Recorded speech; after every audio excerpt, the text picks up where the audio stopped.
What's up folks, Greenbeef here, and we're going to talk about Spacehaven's recently published Alpha 14 progress report. Bottom line up front, the projected release date is in the early months of 2022, and if we use historic release dates, Alpha 11 came out on experimental branch in early February 2021, and Alpha 6 came out mid-February 2020. So we can speculate a February 2022 release date for Alpha 14. The major features include crew member skill progression, comfort system rework, power system rework, ship-to-ship combat rework, and a ship expansion modification. These are some major changes, so let's go through them with a little more detail. Crew members can be customized at the start of the playthrough. You can pick their occupation before the apocalypse, and traits discovered after the apocalypse while using a point pool to specialize their skills and attributes. You'll notice the max level was bumped from 3 to 10, but individual crew members will be limited by their traits and occupations.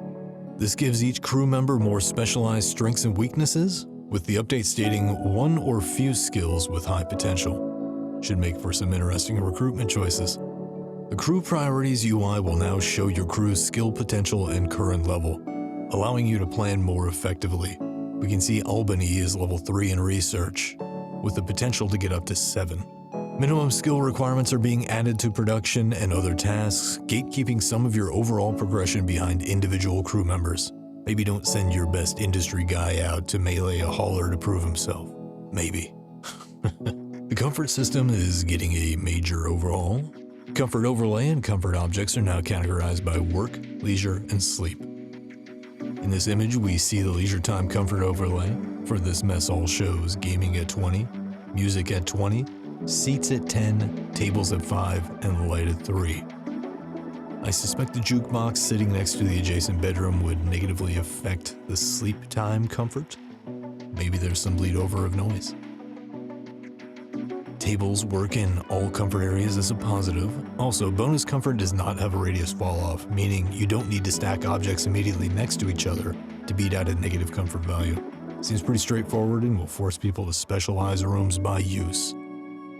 Oh man, this is a big change. Power systems are getting a huge rework. No more need for links between power nodes. RIP my old power systems tutorial. Power networks are split into basic and advanced. The integral basic power network handles all low-capacity power through the hull. The advanced power network is required for facilities requiring more power, like industry, turrets, and shields. This is where power nodes are needed. Sounds like this is still in the works, so I won't speculate, despite Axel's love of speculation. This power system rework also comes with power distribution controls. Looking at this image, we have 4 sliders and a toggle for industry. Seems like this is how you manage the advanced power network, which segues into the next section. Ship-to-ship combat's getting some tweaks as well. We're gaining the ability to target individual systems like hyperdrives and shield generators. Don't want that civilian ship to jump away? Target their engines and commence boarding. Turrets now have a chance to penetrate shields and hit directly on the hull of the ship. This chance depends on the following factors: the strength of the shield, the skill of the defending shield operator, the skill of the attacker's gunner, and the turret's penetration chance. While there's some RNG there, you can influence that chance by putting a skilled gunner on the weapons console, or if defending, putting a skilled shield operator on your shield's console. They're also adding a small turret and a small shield, costing 1 system point each. This opens up the possibilities for small ship builds. Small turret has a higher rate of fire, but low damage and presumably lower energy requirements. The small shield generator provides protection against micrometeoroids and some enemy fire. Overall shield strength is now a function of ship's size. If the ship's value is a 2x3 monstrosity, the shield will be weaker. If you're running a 1x1 ship, it may be stronger. We'll have to see how it all plays out. Speaking of ship canvas size, system points will be derived from hull stabilizers. Hull stabilizers must be placed at a minimum distance away from each other, inherently limiting the system points available to a small 1x1 ship, but it allows you to tailor the ship to your needs. Looks like the hull stabilizer only takes up 1 square now, and got a graphical overhaul. Ship-to-ship combat AI behavior is now tied to difficulty settings. Easier difficulty AI will be lenient on targeting, while on harder difficulties the AI will try to disable and destroy your ship effectively. I suspect we'll see more targeting of systems to enable boarding actions instead of just wanton destruction. Should make for some interesting scenarios.